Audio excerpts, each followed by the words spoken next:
wiil baa aabihii wuxuu ku dhibsaday canaanta aabo layrarka dami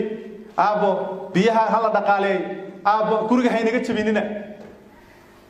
odagaas wuxuu ka shaqeynayay wiilkan proactivity wiilkan jaamacad uu dhigtaa odaguna iska xanuunsay maalin kasta wuxuu dhahaa maalintan gurigan ka tagi lahaa haddaan shaqo heli lahaa waa isaga tagi lahaa guriga wiilkii wuxuu noqday isagoo aabihii ixtiraamayo ka cabsanaya inuu shaqadii iyo gurigii wax ka qabto biyaha ilaaliyo korduu meel jabo sameeyo nin wuxuu noqday proactive maalintii dambe ayaa shaqo la soo dajiyay tartan imtixaan ma lahan baali interview ba shaqada lagu kala saaraya 100 arday baa dalbatay hawlkii shaqadu tagay markuu baxayay ayuu xir aabo daacad ahow hawlkar ahow firfircooniha laga arko saddexaas u dabdar wiilkii waa baxay shirkadii albaabkii soo galay albaabka marka la galayo